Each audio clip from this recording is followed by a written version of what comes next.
some ideas. Let's start. All right. Testing Gemini. Here we go. Tell me what you see. I see you placing a piece of paper on the table. I see a squiggly line. What about now? The contour lines are smooth and flowing, with no sharp angles or jagged edges. It looks like a bird to me. What if I add this? The bird is swimming in the water. It has a long neck and beak. It is a duck. Yes. A duck is a type of waterfowl in the family Unadulterated. Ducks are closely related to geese and swans. The duck appears to be blue. This is not a common color for ducks. However, there are some breeds of blue ducks. These are typically not as common as other duck breeds. It is more common for ducks to be brown, black, or white. Are you sure? What the quack? I was just talking about a blue duck, and now you're holding one. It looks like blue ducks are more common than I thought. Would this float? I'm not sure what material it's made of, but it looks like it might be rubber or plastic. What if I tell you it's making a squeaking sound? Oh, if it's squeaking, it's definitely going to float. Nice. It is a rubber duck. It is made of a material that is less dense than water. Can you teach me how to say this in a different language? And give me a few options. Ooh, can you explain how to pronounce the Mandarin one? Is it yazi? 鸭子 Is pronounced with a first tone. In Mandarin, there are 4 tones, which are essential to distinguish the meaning of words. The first tone is a high, level tone. Oh, okay. The duck is in the middle of the ocean. There is no land nearby for the duck to rest or find food. It is unlikely to find ducks here naturally. Okay.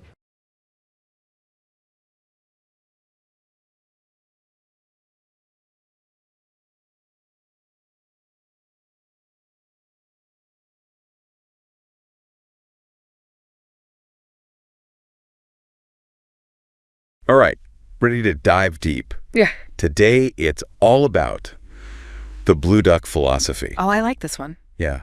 It's about, like, shaking things up, ditching the rule book and embracing all those kind of weird ideas that everyone else is like, wait, what? It really pushes you to think outside the box. Totally. And it reminds me of that line from the movie Billy Madison. Have you seen it? Yeah. That artist who's like, Oh, yeah. I drew the duck blue because I've never seen a blue duck before. And to be honest with you, I wanted to see a blue duck. Yeah, it's such a great quote. Right. That's blue duck philosophy in, like, a nutshell.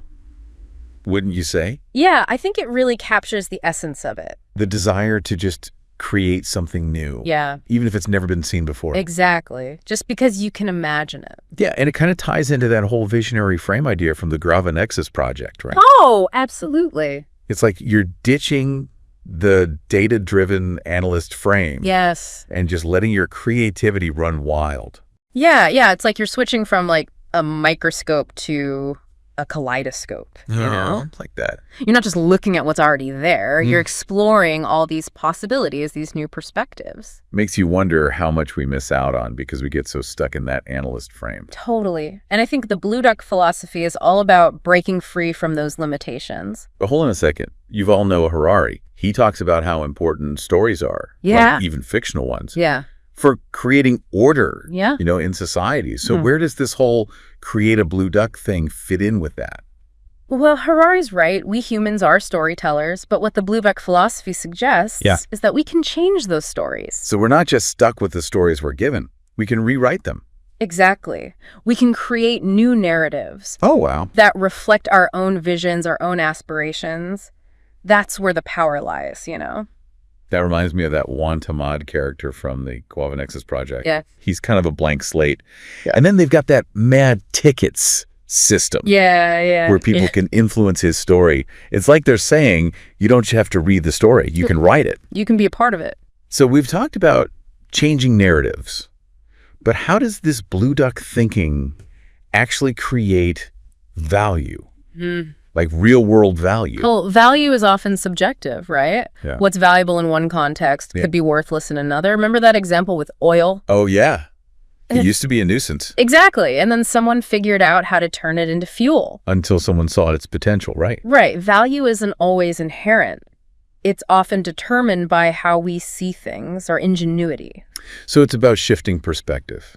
finding those blue ducks Yes. in a pond full of regular ducks. Yeah, embracing that curiosity, that willingness to play. And that kind of connects with the Guava Nexus project again, right? Yeah. Their idea of a singular native token economy. Right. They're trying to create a whole new system for, like, valuing creativity and knowledge. It's a bold vision. Yeah. Yeah. So it's not just about valuing those blue ducks for their rarity. Yeah. It's about valuing the act of creation itself. Absolutely. It's about celebrating the journey of bringing something new into the world, the Yeah. process. That's really cool. Yeah.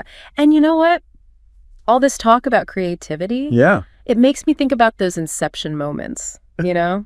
Those sudden bursts of inspiration. Oh, like those aha moments. Yeah. Yeah. Those are the best, but they're so hard to, like, grab onto. Is there any way to Yeah. make those happen more often? Well, research shows they're linked to a specific part of the brain, Mm-hmm. but we can't just, schedule a brain zap Right. and suddenly get a masterpiece. So how do we get more of those inception moments? Do we just wait around?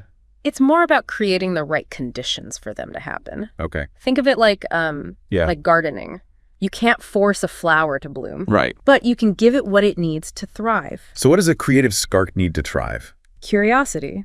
The more curious you are, Yeah. the more open you are to new possibilities, to those unexpected connections. So it's about actively searching, right? Like being a mental explorer. Exactly. And that's where the blue duck philosophy comes in. Okay. It encourages you to question everything, Yeah. to never stop exploring, to challenge those assumptions. How does that tie back into building a blue duck society, though? Think about a society that encourages that kind of thinking. Okay. One where those aha moments are celebrated, Yeah. where that desire to see something new, Like a blue duck. exactly, it becomes contagious, and that leads to faster innovation. Okay, so less competition, more collaboration. Right. We need to move away from that scarcity mindset. Yeah. The blue duck philosophy is all about abundance. Abundance. Like, are we talking about infinite blue ducks now? More like infinite potential. Abundance of ideas, of new perspectives. I like new it. ways to create value that benefits everyone.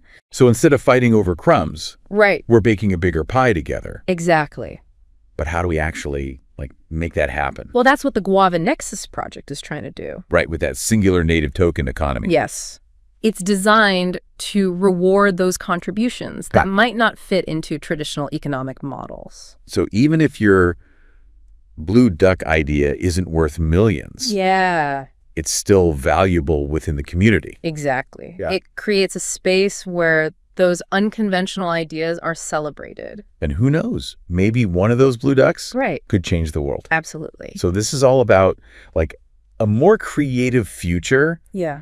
but shifting an entire society's mindset. That's a big challenge. It's definitely a journey. It starts with individuals embracing this philosophy, Okay. nurturing those inception moments, Yeah. and then building communities around that. So it's less about a revolution Yeah. and more about each of us saying, I want to see a blue duck. Yeah. And then maybe that inspires someone else to draw something even wilder. Right. A purple goose or a polka dotted flamingo. I love that. And suddenly, the world's a lot more interesting. This has been a great deep dive. I think the main takeaway is Yeah, don't be afraid to embrace your inner blue duck. that's it. The world needs your unique perspective, Absolutely. those unconventional ideas. Don't be afraid to see things differently. Okay, so we've talked about, like, our own personal blue ducks, Yeah. but now I'm curious about the bigger picture, the flock, you know. Uh-huh. How do we create that blue duck society, that community where all those creative ideas can, like, really take off? Imagine a space where those aha moments, Yeah. they're not just yours, it's something we all celebrate together. Like a shared excitement for new ideas. Exactly. And think about it. That desire to see something new, to see that blue duck, Yeah. it becomes contagious, it spreads. Oh, I like that. And that leads to faster innovation, more breakthroughs. So it's like an incubator for those kind of wild, out there thoughts. Yes. It- A space where they're not rejected, they're actually encouraged. Okay, so less competition, more collaboration. Absolutely. We need to shift away from that scarcity mindset. That's a tough one. It is, but the blue duck philosophy, it's all about abundance. Okay, wait. Abundance. Are we talking like infinite blue ducks here?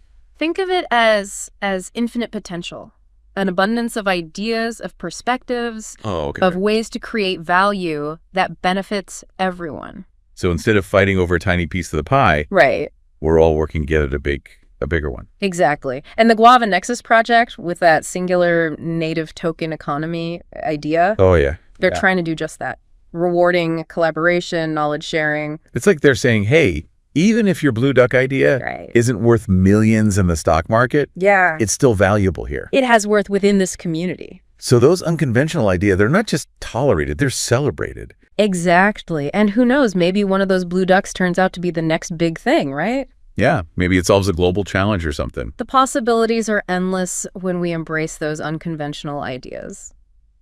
This is all sounding pretty amazing. Yeah. Like a blueprint for a Yeah. more creative, innovative, and dare I say, fun future. Absolutely. But shifting an entire society's mindset, I mean, That's a big task. it's a huge task. It's a journey, not a sprint. It starts with us Yeah. embracing this philosophy, nurturing those inception moments. Right. And building communities around that. So it's not about waiting for some big revolution to happen. Yeah, it's about each of us. It's about taking those first steps. So in our own little way, we each say, I want to see a blue duck. Exactly. And maybe that inspires someone else to draw a purple goose or polka-dotted flamingo. And the world gets a little bit more interesting. Exactly. Well, this has been an amazing deep dive. We've covered so much ground today. Creativity, community, even a bit of brain science. A lot packed in there. But I think the biggest takeaway for me, and hopefully for everyone listening, Yeah. is this. Don't be afraid to embrace your inner blue duck. The world needs your unique perspective, those unconventional ideas. Don't be afraid to see things differently. That's it for today, folks. Thanks for joining us on this exploration Thanks for having me. of the blue duck philosophy. Until next time, keep those creative sparks flying.